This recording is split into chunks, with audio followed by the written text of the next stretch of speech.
Bonjour. Ce matin, nous voulons écouter la parole du Seigneur. Je voudrais que tu baisses la tête et que tu pries avec moi. Seigneur, une fois de plus, nous te bénissons, une fois de plus, nous te rendons grâce, car tu es éternel, tu n'as pas changé. Les hommes changent, les nations changent, les gouvernements changent, mais toi, tu restes le même. Tu es le même hier, tu es le même aujourd'hui, tu demeures éternellement le même. Oh mon Dieu, n'est-il pas dit, Seigneur, que le Saint-Esprit est le meilleur enseignant? N'est-il pas écrit que l'onction que nous avons reçue nous enseignera toutes choses? Nous voulons écouter ta parole, Seigneur, ce matin, et nous te demandons de disposer nos cœurs. Nous te demandons de nous parler comme un père parle à ses enfants. Nous te demandons d'ouvrir notre entendement. Nous te demandons de nous parler de manière à ce que nous puissions comprendre. Et nous te demandons par-dessus tout la grâce de pouvoir mettre en pratique ta parole. Nous voulons d'un commun accord ce matin dire non à tout esprit qui pourrait se lever sens de ta parole. Nous mettons hors d'état de nuit et nous déclarons que seul Jésus soit glorifié. Que l'honneur et toute la gloire, Seigneur, te soient donnés ce matin. Au nom de Jésus-Christ, nous avons prié. Est-ce que je peux entendre Amen?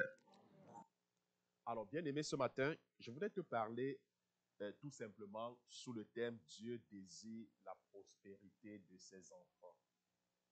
Dieu désire que tu prospères en tant que ses enfants. Alors, lorsqu'on parle de la prospérité, elle s'étend en fait à plusieurs niveaux. Elle s'étend sur le point physique, elle s'étend sur le point matériel, sur le point financier. La Bible dit que le Seigneur désire en fait que tu prospères à tout égard comme prospère l'état de ton âme. Alors souvent, en tant qu'enfant de Dieu, nous pensons que l'argent appartient au diable. Nous pensons souvent que pour réussir dans le monde, pour réussir dans les affaires, nous pensons très souvent qu'il faut compromettre. Nous pensons souvent qu'il faut appartenir à des lobbies, il faut appartenir à des sectes pernicieuses. Souvent, certains pensent qu'il faut pactiser avec le diable pour pouvoir prospérer. Mais non, la Bible dit quoi? La Bible dit, à l'Éternel la terre, tout ce qu'elle renferme, les hommes et tout ce qui s'y trouve. Tout ce que nous voyons dans le monde appartient à Dieu. Le diable n'a rien créé. Il n'a rien créé. Et dans Agé, chapitre 2, le verset 8, il dit, l'argent est à moi et l'or est à moi, dit l'Éternel des armées. L'argent m'appartient, l'or m'appartient, dit l'Éternel. Non, non, non, l'argent n'appartient pas à Satan. L'or n'appartient pas à Satan. Mais l'argent appartient à qui? À Dieu. L'or et l'argent appartiennent à Dieu. Donc, je voudrais en fait nous faire comprendre que le Seigneur désire que tu prospères dans tout ce que tu fais. Le Seigneur voudrait que tu réussisses. Mais avant, je voudrais te montrer la volonté de Dieu dans l'Ancien Testament de faire prospérer ses enfants. Je voudrais prendre juste quelques exemples dans l'Ancien Testament, dans le Nouveau Testament, pour nous faire comprendre que depuis l'aube des temps, c'est la volonté de Dieu de faire prospérer ses enfants. Alors, si nous parlons donc quelques références dans l'Ancien Testament, regardons l'exemple d'Abraham. Abraham, dans Genèse chapitre 13, le verset 2, la Bible dit que Abraham était très riche en troupeaux, en argent et en or. C'est ce que la Bible dit. Abraham était très riche. Dans Genèse 13, verset 2, il était très riche en troupeaux. Il était très riche en argent, il était très riche en or. Très riche en or. Mais prenons l'exemple d'Isaac. Isaac et Jacob, la descendance d'Abraham. Mais la Bible dit quoi? La Bible dit au sujet d'Isaac, si je prends ma Bible dans Genèse chapitre 26, le verset 12 au verset 14. Genèse chapitre 26, le verset 12 et verset 14. La Bible dit, Isaac sema dans ce pays et il recueillit cette année le centuple, car l'Éternel le bénit. L'Éternel le bénit. Soulignez, l'Éternel le bénit. Cet homme devint riche. Il alla s'enrichissant de plus en plus jusqu'à ce qu'il devint fort riche. Il avait des troupeaux de menu bétail et des troupeaux de grand bétail et un grand nombre de serviteurs aussi, les Philistins lui portaient envie. En fait, la Bible nous parle ici de Isaac. Isaac, n'est-ce pas, qui est allé dans un autre pays, chez les Philistins. La Bible dit qu'il a travaillé une année et ce qu'il avait sémé, Dieu a multiplié au centuple. Dieu l'a tellement béni. Dieu l'a béni, béni et béni de telle en sorte qu'il s'enrichissait jusqu'à ce qu'il devint fort, fort riche. Est-ce que quelqu'un me comprend? C'est-à-dire qu'il est devenu extrêmement riche au point où les Philistins lui portaient envie. C'est juste quelques exemples pour nous faire montrer, pour nous faire comprendre que Dieu désire en fait que nous prospérons. Dieu désire que tu réussisses, que tu prospères dans tout ce que tu fais. Mais parlons de Salomon par exemple. Salomon dans 1 roi chapitre 3, le verset 13. Alors, qu'est-ce que Dieu dit à Salomon? Vous savez, lorsque Salomon accède au trône, alors Dieu lui dit, que veux-tu que je fasse pour toi? Dis-moi, tout ce que tu vas me demander, je vais te l'accorder. Salomon n'a pas demandé l'or. Je suppose qu'il n'a pas demandé parce qu'il savait que l'or et l'argent appartiennent à Dieu. Mais qu'est-ce qu'il a demandé? Il a demandé la sagesse.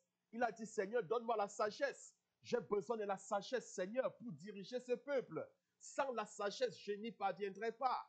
Alors non seulement Dieu lui a donné la sagesse, mais Dieu lui a donné aussi beaucoup de choses. Alors Dieu lui dit, dans 1 roi chapitre 3 verset 13, il dit, je te donnerai en outre ce que tu n'as pas demandé. Ça veut dire quoi? Ça veut dire qu'il n'a pas demandé autre chose que la sagesse, mais Dieu lui dit, même ce que tu ne m'as pas demandé, je vais te donner Salomon. Alors qu'est-ce qu'il dit?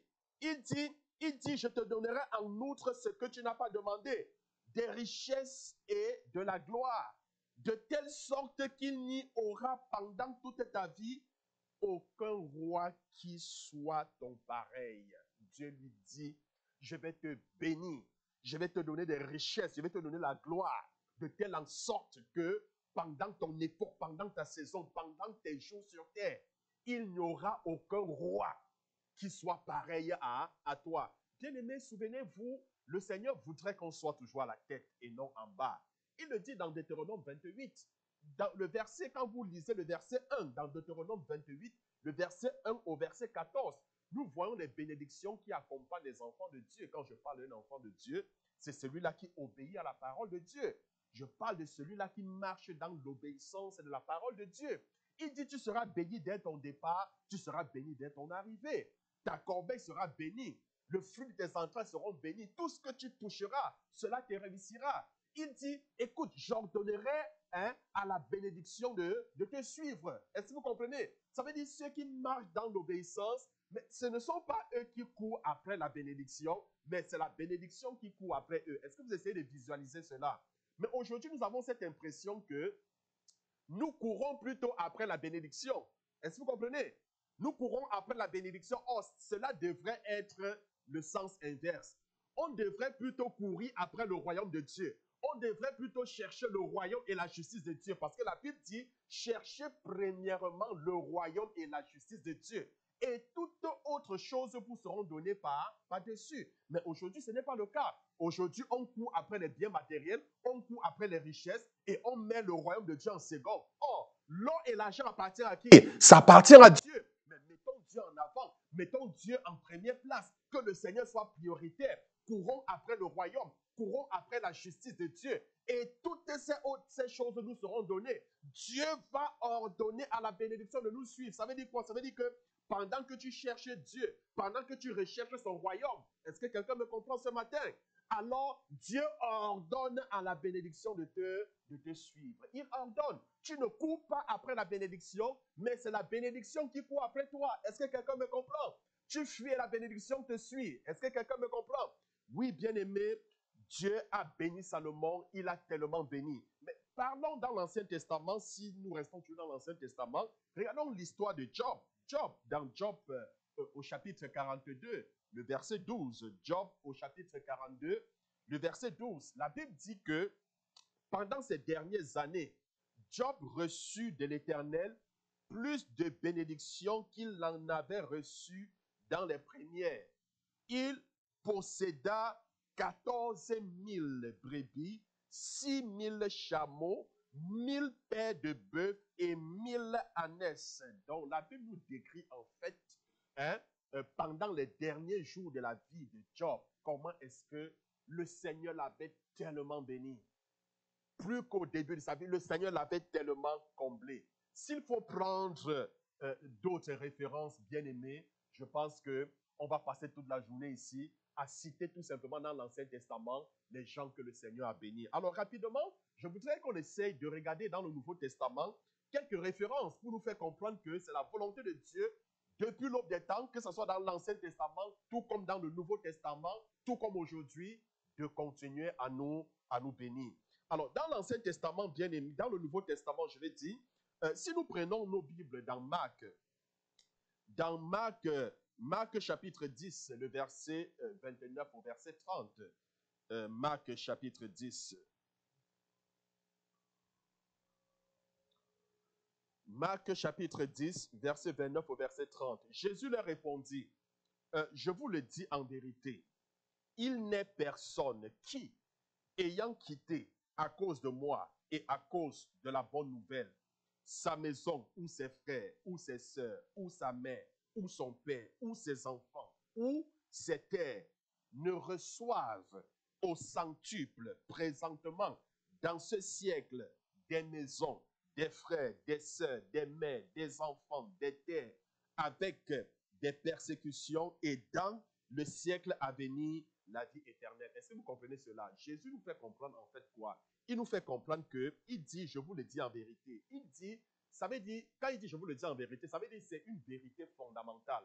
C'est une vérité absolue. C'est quelque chose de certain. Alors, le Seigneur dit, il n'y a personne qui, ayant quitté à cause de moi, Dieu nous fait comprendre qu'il n'y a personne ici-bas, personne sur terre, qui, à cause de lui, a perdu son frère, a perdu sa sœur, a perdu son père, a perdu ses enfants ou ses terres, ne reçoivent au centuple, présentement dans ce siècle-ci, des maisons, des frères, des richesses. Est-ce que vous comprenez? Et même dans le siècle à venir, quoi? La vie éternelle. En fait, Dieu nous fait comprendre qu'il n'y a personne qui vient à lui. Est-ce que vous comprenez? S'il a perdu quoi que ce soit, il n'y a personne qui vient à lui et qui n'est pas béni. Est-ce que vous comprenez? Non seulement le Seigneur nous comble des terres, des bénédictions dans le siècle présent, mais aussi il nous accorde la plus grande de toutes les bénédictions, la vie éternelle dans, n'est-ce pas, après la mort. Il nous accorde la vie éternelle. Mais bien aimé, si nous parlons toujours dans le Nouveau Testament, mais nous pouvons voir Paul, avant même d'arriver à Paul. Paul, en fait, n'a convoité ni l'or ni argent de personne. Pourquoi? Parce qu'il gagnait bien sa vie en fabriquant des tentes. L'apôtre Paul, il fabriquait des tentes. Et le Seigneur le bénissait. Si nous prenons nos livres dans Actes des Apôtres, chapitre 20, le verset 32 au verset 35. Actes chapitre 20, verset 32 au verset 35. Il explique clairement en disant comment est-ce que il travaillait de lui-même, de ses propres, même le Seigneur le bénissait pour pouvoir pourvoir à ses besoins. Il soutenait aussi même ceux qui étaient dans le besoin. Mais bien aimé, parlons à Jésus pour s'arrêter juste à ce niveau dans le Nouveau Testament. Parlons de Jésus. Est-ce que vous savez que Jésus avait un trésorier? Ben oui, Jésus avait un trésorier. Judas était le trésorier. Amen. Est-ce que vous savez que Jésus a pris soin d'une équipe d'évangélisation d'au moins de 12 personnes? Les disciples, qui les nourrissait? C'est Jésus qui les donnait à manger. Jésus prenait soin d'eux. Il prenait soin d'eux à tous les niveaux. À tous les niveaux. Mais est-ce que vous savez aussi que Jésus portait une tunique sans couture? Une tunique sans couture. Hein, ce qui était un vêtement très cher. Parce qu'à l'époque, les tuniques sans couture, c'était des vêtements très très chers. Jésus portait une tunique sans couture. Juste pour nous faire comprendre que lui-même, le Seigneur étant sur terre, amen, l'or et l'argent l'appartiennent. Amen. Mais rapidement, je voudrais en fait, c'est vrai, la prospérité, l'argent est bien, c'est bien, mais je voudrais attirer notre attention sur les dangers de la prospérité. Amen. C'est très important. Je voudrais attirer notre attention ce matin sur les dangers de la prospérité. J'ai envie de te dire ce matin, en fait, que l'argent est bon serviteur, mais mauvais maître. Amen. L'argent est bon serviteur. Est-ce que tu peux répéter, l'argent est bon serviteur, mais mauvais maître? Oui, ça veut dire quoi? Ça veut tout simplement dire que tu dois contrôler l'argent. Mais quand l'argent te contrôle, ça devient problématique. Amen. Ça devient un problème. Tu as besoin de l'argent, mais l'amour de l'argent est problématique. Ça devient un problème. Est-ce que quelqu'un me comprend? Alors, la Bible nous fait comprendre que le désir d'obtenir, en fait, le désir d'obtenir la richesse pour l'amour de l'argent conduit à toutes sortes de maux. Je dis bien, le désir d'obtenir la richesse pour l'amour de l'argent conduit à toutes sortes de maux. Il y a des gens qui ont le désir d'obtenir les richesses, de l'argent. Pourquoi? À cause de l'amour. À cause de l'amour qu'ils ont pour l'argent. Et ceci conduit à quoi? À toutes sortes de maux. Mais écoutez, bien-aimés, regardez ce qui se passe dans le monde. Hein? Vous croyez que l'origine, c'est quoi? La base de tous les conflits dans le monde, c'est quoi? C'est l'argent. Qu'on ne vous trompe pas. C'est l'argent. Regardez la Libye. Vous savez pourquoi la Libye a été détruite? Hein? Vous croyez que c'est à cause de quoi? Mais c'est parce qu'on convoitait le pétrole et les richesses. C'est l'argent. Est-ce que vous comprenez? Tout ce qui se passe dans le monde, tout ce qui se passe, c'est à cause de quoi? La convoitise. C'est à cause de l'amour de l'argent. C'est à cause de l'amour de l'argent. C'est à cause de l'amour de l'argent. Regardez ce qui s'est passé en Irak. Regardez ce qui se passe partout dans le monde. Regardez ce qui se passe en Ukraine. Vous croyez que c'est quoi? C'est l'amour de l'argent. C'est l'amour de l'argent qui conduit à tous ces fléaux, à tous ces conflits, bien-aimés. C'est pour cela que je dis ceci. Le désir d'obtenir la richesse pour l'amour de l'argent. Chapitre 6, le verset 9 au verset 10. 1 Timothée, chapitre 6, le verset 9 au verset 10. La Bible dit, mais ceux qui veulent s'enrichir tombent dans la tentation, dans le piège et dans beaucoup de désirs insensés et pernicieux qui plongent les hommes dans la ruine et dans la perdition. Car l'amour de l'argent est une racine de tous les maux, et quelques-uns, en étant possédés, se sont égarés loin de la foi et se sont jetés eux-mêmes des tourments. Bien-aimés, nous devons faire très attention à l'amour de l'argent. Aujourd'hui, il y a des familles divisées à cause de l'amour de l'argent. Vous allez voir des frères de même père, même mère, ils ne se parlent pas. À cause de quoi? À cause de l'argent. Vous allez voir des couples divorcés aujourd'hui. À cause de quoi? À cause de l'argent. Parce que quand on commence à parler d'argent, ça ne blague pas, c'est un sujet sensible. Amen. Un sujet sensible. On voit des foyers divisés, des enfants dispersés à cause de quoi? À cause de l'amour de l'argent. Après le décès d'un parent, on voit des enfants ne se parlent plus, des enfants sont en conflit d'héritage. À cause de quoi? À cause de l'amour de l'argent. Bien-aimé, l'amour de l'argent a tant sémé des discordes dans nos sociétés. L'amour de l'argent a tant causé des dégâts dans notre société. C'est la raison pour laquelle je dis, l'argent est bon serviteur. Ne laissons pas l'argent qui sommes supposés contrôler l'argent. Est-ce que quelqu'un me comprend ce matin? Bien-aimé, les dangers liés, lorsqu'on parle des dangers liés à la richesse, regardons dans Ecclésiaste un texte important. Ecclésiaste chapitre 5, le verset 13. Alors, c'est Salomon qui parle, il dit, il est un mal grave que j'ai vu sous le soleil. Il dit, il est un mal grave que j'ai vu sous le soleil. Des richesses conservées pour son malheur par celui qui les possède. En fait, qu'est-ce qu'il dit? Il a constaté qu'il y a un mal sous le soleil, un mal grave, quelque chose de mauvais sur terre. Il dit c'est quoi? Il dit que ce sont les richesses conservées pour le malheur. Amen. Quand on parle des richesses conservées pour son malheur, ça veut dire les richesses conservées pour soi à cause de l'amour de l'argent. Est-ce que quelqu'un me comprend? Dieu te bénit, pas pour que tu puisses amasser, mais pour que tu sois une bénédiction pour les autres. Amen. Il y a une différence entre être riche pour soi et être riche pour Dieu. Celui qui est riche pour soi, c'est celui qui a l'amour de l'argent et qui amasse pour soi à cause de l'amour de l'argent. Mais celui qui est riche pour Dieu, c'est celui qui cherche à être béni pour être aussi une source de bénédiction pour les autres. Est-ce que quelqu'un me comprend? Celui qui est riche pour Dieu, c'est celui qui reçoit de Dieu et qui donne. Est-ce que quelqu'un me comprend?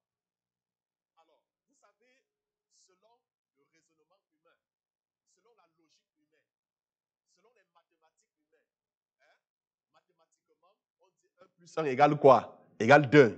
C'est ça? Ça dit 1 plus 1 égale 2. Ça veut dire quoi? Ça veut dire plus j'amasse pour moi, plus je deviens riche. Mais pour le Seigneur, 1 plus 1 égale 0. Ça veut dire quoi? Plus tu amasses pour toi, plus tu deviens pauvre. Est-ce que quelqu'un me comprend? Plus tu amasses pour toi, plus tu deviens comment? Plus tu deviens pauvre. Je voudrais voir avec vous une histoire dans Luc chapitre 12, verset 15 au verset 21. Luc chapitre 12, verset 15 au verset 21. Puis il est dit, gardez-vous, gardez-vous avec soin de toute avarice, car la vie d'un homme ne dépend pas de ses biens, fut-il dans l'abondance. Alors, il est dit cette parabole, les terres d'un homme riche avaient beaucoup rapporté. Et il raisonnait en lui-même disant, que ferai-je? Car je n'ai pas de place pour serrer ma récolte. Voici, dit-il, ce que je ferai. J'abattrai mes greniers, j'en bâtirai de plus grands, j'y amasserai toute ma récolte et tous mes biens. Et je dirai à mon âme, tu as beaucoup de biens en réserve pour plusieurs années. Repose-toi, mange, bois, réjouis-toi. Mais Dieu lui dit, insensé, cette nuit même, ton âme te sera redemandée. Et ce que tu as préparé, pour qui cela sera-t-il? Il en est ainsi de celui qui amasse des trésors pour lui-même et qui n'est pas riche pour Dieu. Est-ce que vous comprenez? Et qui n'est pas riche pour Dieu. Jésus dit ensuite à ses disciples, c'est pourquoi je vous dis, ne vous inquiétez pas pour votre vie et de ce que vous mangerez, ni pour votre corps de quoi vous serez vêtus. Nous voyons ici une histoire très intéressante. La Bible nous parle d'un homme qui a travaillé une année et Dieu l'a tellement béni cette année au point où son grenier ne pouvait pas, son grenier ne pouvait pas recevoir toute la moisson. Alors, qu'est-ce qu'il a fait? Il a détruit le grenier. Il en a construit un plus grand. Un plus grand. Et qu'est-ce qu'il a fait? Il a amassé toute sa moisson. Il a croisé les bras. Il a dit, oh, mon âme, réjouis-toi. Tu as travaillé fort cette année et tu es béni. Tu as de quoi manger pendant plusieurs années sans te peiner. Comment on appelle ça? Ça, c'est de l'égoïsme. Amen. C'est de l'égocentrisme. Dieu lui dit insensé. Insensé. Est-ce que quelqu'un peut dire insensé? Mais oui, bien aimé, cet homme n'a pas compris que cette année, Dieu avait multiplié par 100, par 1000 ses bénédictions pour qu'à son tour, il soit une bénédiction pour les autres. Cet homme n'était pas riche pour Dieu, mais il était riche pour lui.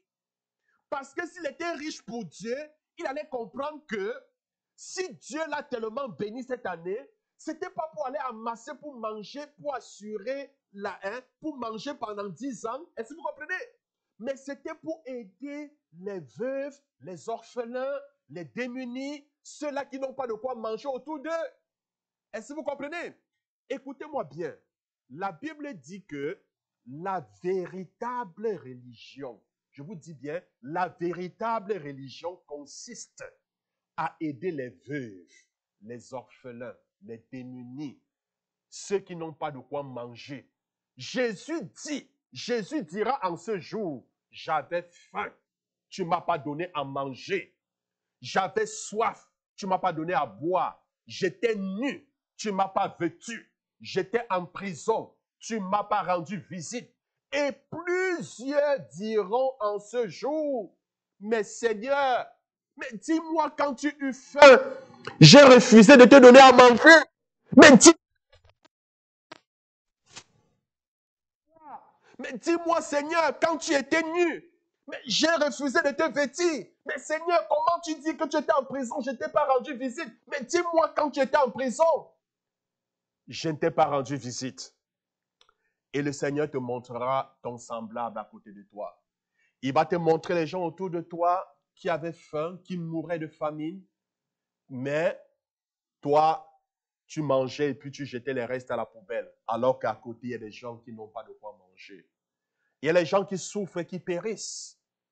Et qui ont besoin ne serait-ce que d'un peu, un peu, pour pouvoir survivre.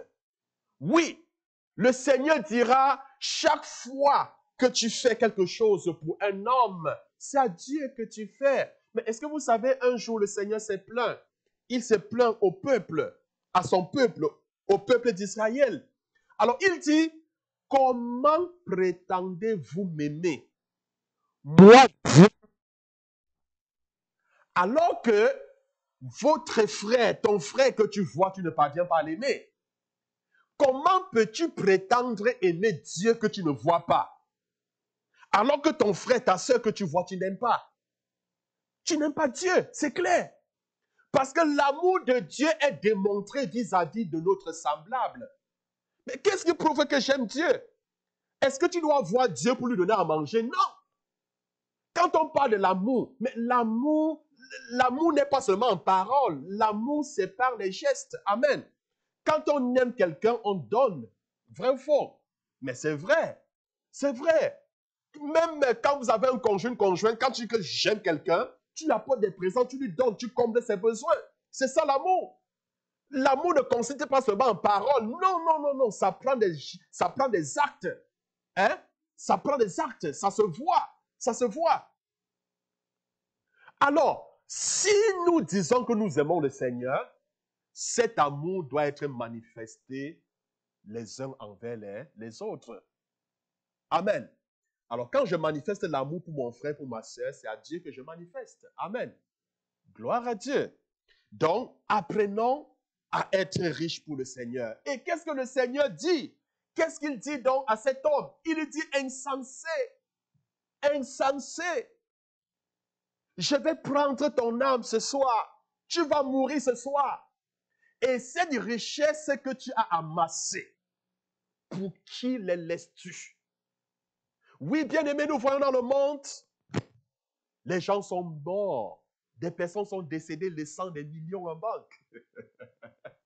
Des personnes ont travaillé tellement dur, leur vie, ils ont amassé. Beaucoup n'ont même pas eu le temps de se réjouir des bénédictions qu'ils ont amassées, mais ils sont décédés.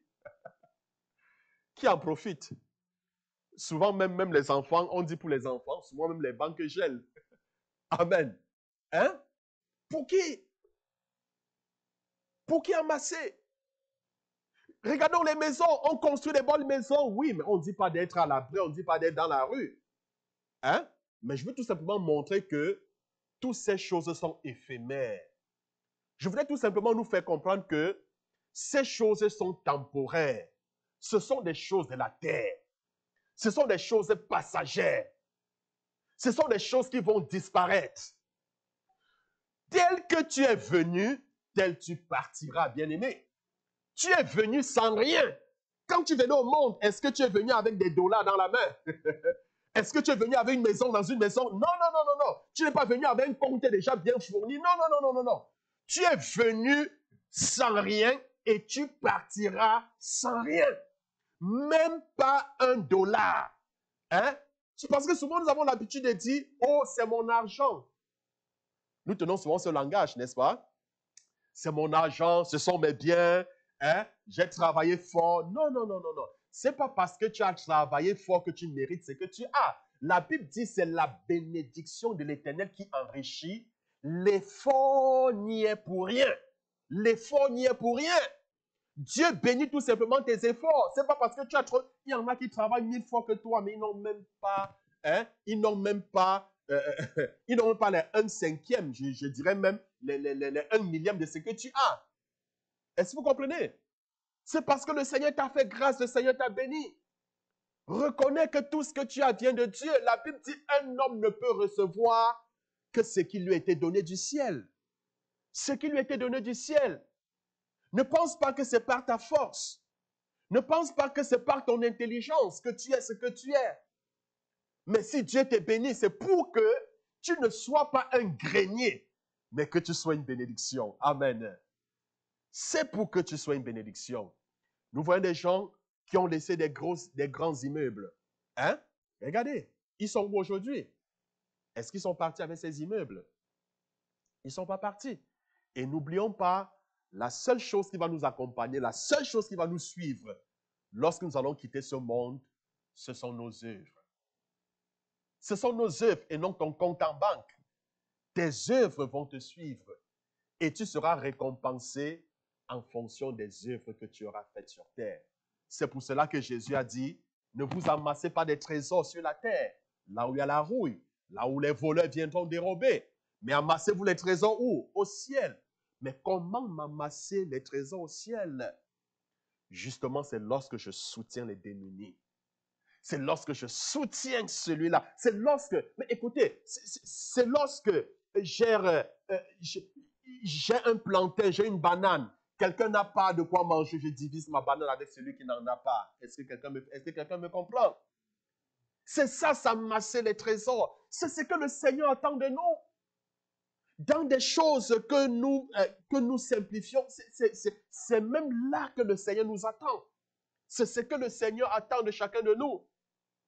Bien-aimés ailleurs, peut-être ici il y a des réalités que vous ne connaissez pas, mais allez en Afrique, allez sur d'autres cieux, vous allez voir des réalités terribles. Amen. Vous allez voir des réalités. Alors, bien-aimés, la Bible dit que, puis il est dit, gardez-vous avec soin de toute avarice, car la vie d'un homme ne dépend pas de ses biens, fut-il dans l'abondance. Amen. Car la vie d'un homme ne dépend pas de ses biens. Est-ce que quelqu'un me comprend?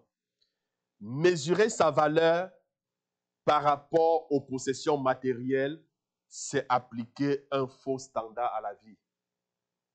La vie d'un homme ne dépend pas de ce qu'il a. C'est ce que la Bible nous fait comprendre. Ta vie ne dépend pas de ton compte en banque. Est-ce que tu peux dire ça à quelqu'un? Ta vie, la Bible dit, la vie d'un homme ne dépend pas des biens qu'il a. Fût-il dans l'abondance, même si tu es dans l'abondance, ta vie ne dépend pas de cela. Mais ta vie dépend de Dieu. Amen. C'est pas parce que tu n'as pas des millions en banque que ta vie est zéro. Non, non. Ta vie ne dépend pas de ton salaire à la fin du mois. Ta vie ne dépend pas de ton compte à banque. Mais ta vie dépend de qui? Ça dépend de Dieu. Et la valeur même aussi d'un homme ne se mesure pas à son portefeuille. C'est pas parce que tu as beaucoup d'argent que tu es important. Est-ce que quelqu'un me comprend? Et souvent, c'est cette tendance qu'on veut montrer dans le monde. Que parce qu'il a beaucoup d'argent, alors il est très important. Non. Ta valeur, ton importance n'est pas liée à ton portefeuille. Non. Tu peux être inutile devant Dieu, avoir des millions inutiles. Est-ce que vous comprenez? Inutile. Donc, bien aimé, dans Proverbe 11, le verset 4, la Bible dit au jour de la colère, la richesse ne sert à rien, mais la justice délivre de la mort. Est-ce que tes richesses pourront te délivrer le jour de la perdition, le jour, n'est-ce pas, de la colère? Comme pour dire, tes biens ne peuvent pas te sauver. Amen. Tes biens ne peuvent pas te sauver. Alors, si le Seigneur te donne de l'or, s'il te donne de l'argent, c'est pour que tu puisses vivre de manière épanouie. Mais pas de manière égoïste, mais de penser aussi aux gens qui sont autour de toi. Amen. C'est très important. Pensez aussi à l'avancement de son œuvre. C'est très important. Gloire à Dieu. Gloire à Dieu. Alors, bien aimé, la richesse peut conduire à l'orgueil et fait en sorte qu'on oublie le Seigneur. Hein? La richesse peut conduire à quoi? À l'orgueil et fait en sorte qu'on oublie le Seigneur. Il y a les gens aujourd'hui qui ont oublié le Seigneur. À cause de quoi? À cause du style de vie. Ils vivent tellement bien, ils ne manquent de rien, ils ont une vie épanouie. Ils se disent, mais pourquoi prier? Si mon réfrigérateur est plein, pourquoi prier? Hein? Si j'ai des belles prestations à la fin du mois, si j'ai une bonne subvention d'aide sociale au mois, amen. Mais pourquoi prier? Hein? Si j'ai une bonne pension retraite, pourquoi prier? Est-ce que vous comprenez? Donc, il y a des gens, donc, à cause de l'aisance, hein? À cause de la facilité, ils ne trouvent plus la raison, le plaisir de prier. Et justement, le Seigneur nous met en garde par rapport à cette attitude. Amen. N'oublions pas d'où nous sortons. N'oublions pas. C'est très important. Lorsque nous prenons nos Bibles dans Deutéronome chapitre 8, le verset 11 au verset 19. Deutéronome chapitre 8, verset 11 au verset 19.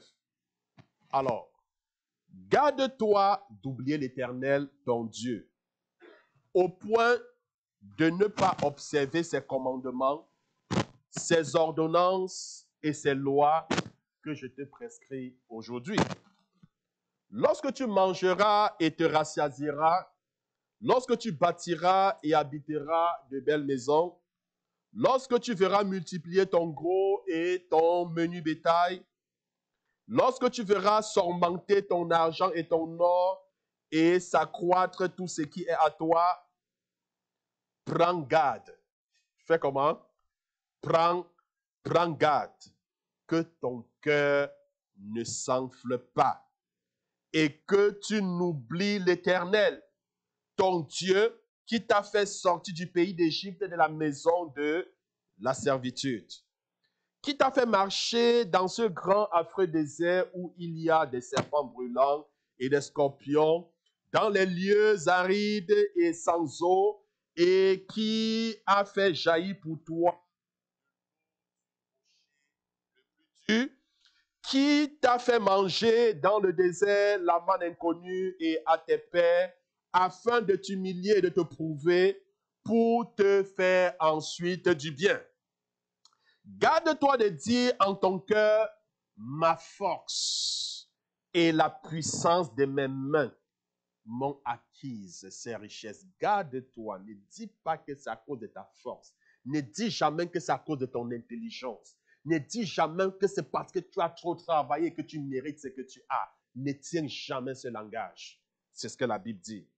Souviens-toi de l'Éternel ton Dieu, car c'est lui qui te donne de la force pour les acquérir, afin de confirmer, comme il le fait aujourd'hui, son alliance qu'il a jurée avec tes pères. Si tu oublies l'Éternel ton Dieu et que tu ailles après d'autres dieux, si tu les sers et te prosternes devant eux, je vous déclare formellement aujourd'hui que vous périrez.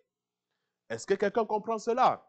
Nous voyons donc le Seigneur mettre en garde son peuple. Il dit, écoutez, lorsque vous verrez votre argent s'augmenter, lorsque vous verrez le bétail se multiplier, lorsque vous allez construire de belles maisons, lorsque vous allez manger les bons repas, hein? Gardez-vous d'oublier l'Éternel.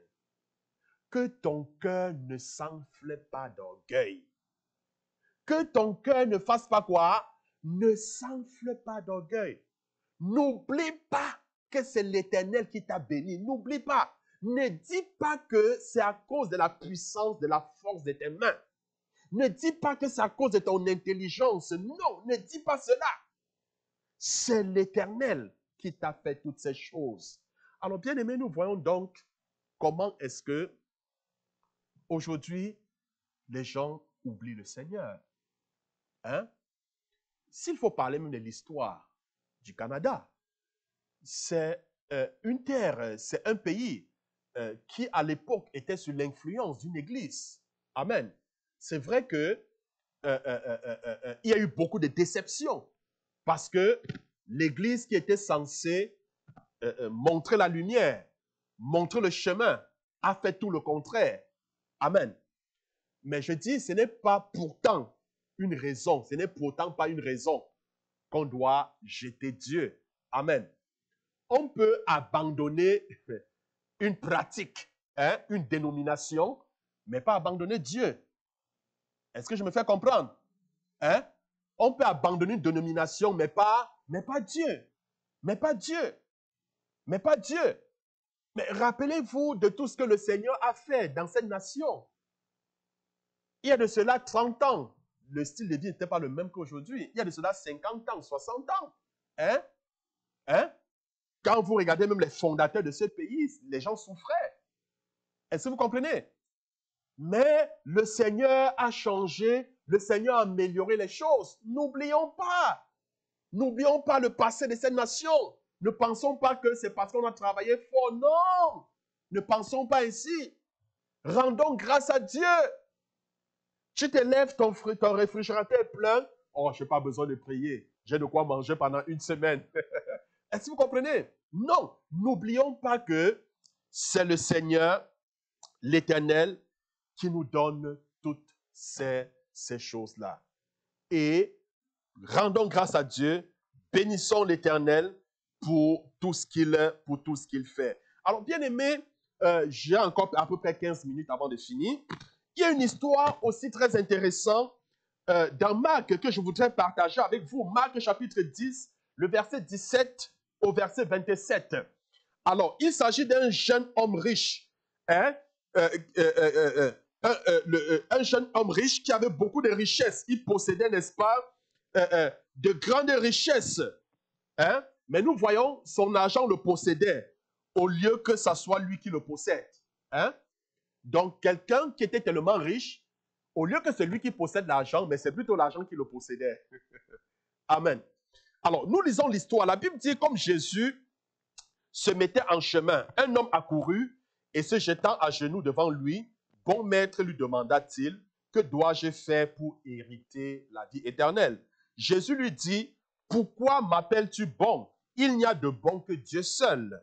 Alors, tu connais les commandements, tu ne commettras point d'adultère, tu ne tueras point, tu ne déroberas point, tu ne diras point de faux témoignages, tu ne feras tort à personne, honore ton père et ta mère. Il lui dit, Maître, j'ai observé toutes ces choses dès ma jeunesse. Est-ce que vous comprenez? En fait, c'est un jeune homme tellement riche qui vient de Jésus. Il pose la question à Jésus, Seigneur, dis-moi, mais qu'est-ce que je dois faire pour avoir la vie éternelle?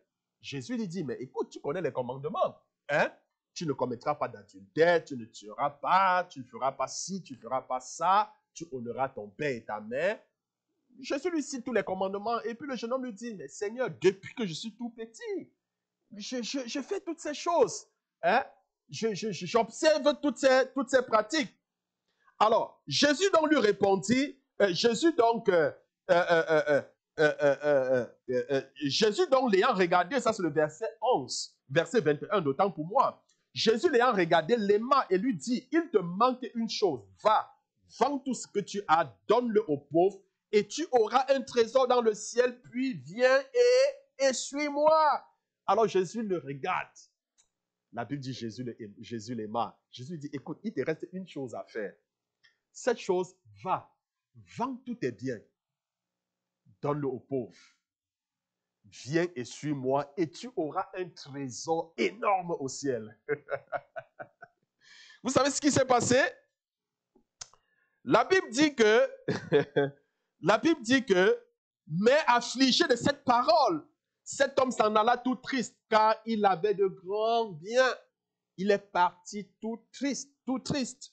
Jésus, regardant autour de lui, dit à ses disciples qu'il sera difficile à ceux qui ont des richesses d'entrer dans le royaume de Dieu. D'entrer dans le royaume de Dieu. Bref, cet homme, il avait mis en pratique ce qu'il fallait pour être sauvé.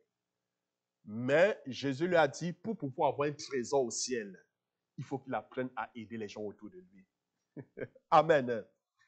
Il y a des gens qui seront sauvés, qui seront au ciel, mais qui n'auront pas de récompense. Amen. Parce que tes récompenses sont en fonction de tes œuvres.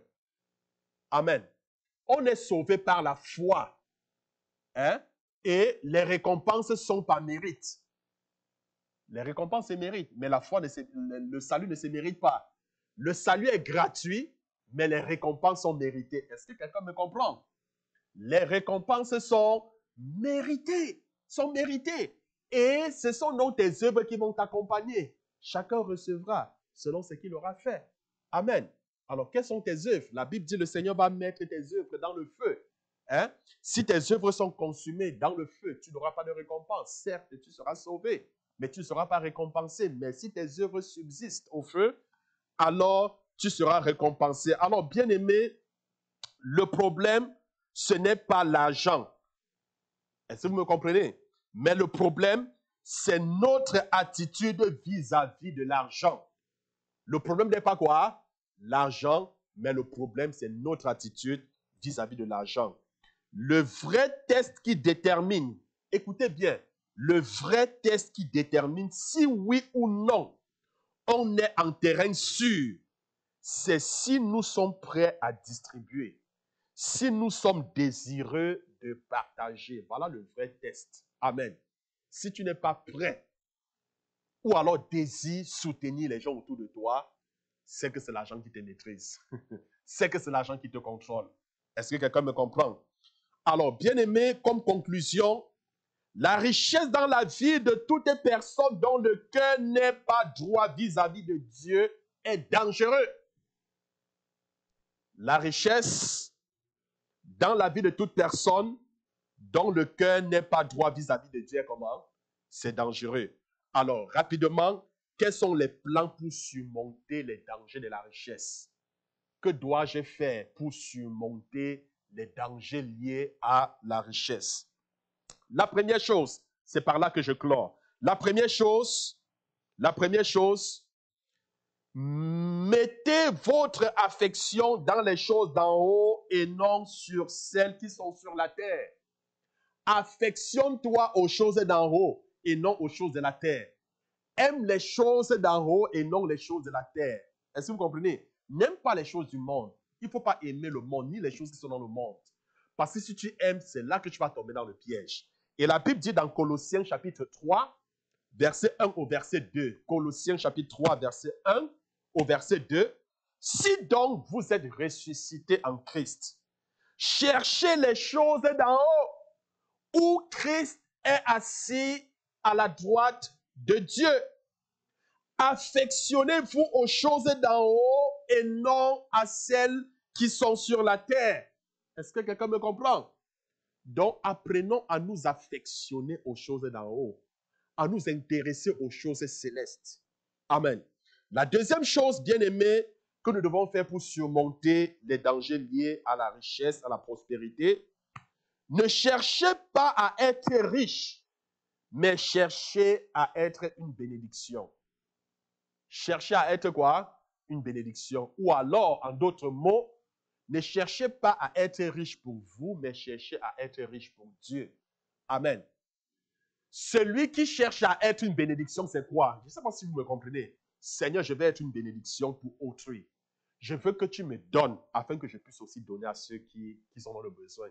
C'est ça, chercher à être une bénédiction. Est-ce que quelqu'un me comprend? Ne cherchez pas à être riche, mais à être une bénédiction. Troisième chose qu'il faut faire pour surmonter, que donner soit votre objectif principal dans l'obtention de la richesse. Que lorsque tu demandes à Dieu de te prospérer, lorsque tu demandes à Dieu de te bénir, que l'objectif c'est quoi? C'est pour donner aussi, c'est pour soutenir. Je demande à Dieu de me donner parce que je voudrais donner aussi. Parce que je voudrais soutenir les gens autour de moi. Et pour finir, bien-aimé, en tant qu'intendant, les choses que Dieu nous a confiées ne nous appartiennent pas. Devenez un canal et non un entrepôt. Un intendant, c'est qui? Un intendant, c'est celui qui gère la propriété d'autrui et rend compte de la gérance. Est-ce que vous comprenez? Je prends un exemple, j'ai une épicerie. Si par exemple, j'ai une épicerie, je crée ma boutique, mon épicerie, j'engage quelqu'un pour s'occuper des ventes. Il est comme un intendant. Alors, chaque soir, il faut qu'il me rende compte des ventes. Si j'ai laissé, je ne sais pas, si j'ai laissé 2 boîtes de conserve de sardines, ou alors 5 boîtes et que j'en retrouve 2 le soir, il faudrait qu'il me montre, il me donne l'argent des 3 boîtes vendues. S'il y a l'argent de 2 boîtes vendues, il va me dire ce qu'il en a fait d'une boîte. Amen. Il est un intendant parce que... Ah, ok. Il gère les biens d'autrui. Ce ne sont pas ses biens. Donc, de même, en fait, nous sommes les intendants. Est-ce que quelqu'un me comprend? Nous sommes intendants de notre corps. Ça veut dire quoi? Le corps que nous avons ne nous appartient pas. Dans 1 Corinthiens 6, verset 19, la Bible dit quoi? Ne savez-vous pas que vous ne vous appartenez pas, que vous appartenez à Dieu et que votre corps est le temple du Saint-Esprit? L'argent que nous avons ne nous appartient pas. Nous avons vu dans Agé 2:8, l'or et l'argent appartiennent à qui? À Dieu. Amen. Le temps que nous avons ne nous appartient pas. En fait, nous ne sommes que des locataires. Nous gérons les biens de Dieu. Amen. Alors, en tant qu'intendant, nous devons rendre compte de la gérance. Amen. En tant qu'intendant, gérons donc les biens de Dieu tels qu'il veut que nous gérons et non tels que nous voulons. Ne soyons pas des entrepôts, mais soyons soit un canal. Soyons des canaux. Gloire à Dieu. Donc, bien-aimé, ma prière pour toi ce matin, c'est que le Seigneur ouvre pour toi les écluses des cieux et que le Seigneur te comble de toutes sortes de bénédictions et que le Seigneur mette en toi le désir, le désir d'avoir les biens, la richesse pour pouvoir aider les gens autour de toi. Que le Seigneur te donne la maîtrise de l'argent et non que l'argent puisse avoir une maîtrise sur toi. Bien-aimé, que le Seigneur vous bénisse. Amen. Gloire à Dieu. Que le Seigneur vous comble. Que le Seigneur vous accompagne chacun à son domicile respectif. Que cette nouvelle semaine qui commence, que le Seigneur puisse commencer avec chacun de nous. La Bible dit, il est le commencement et la fin de toutes choses.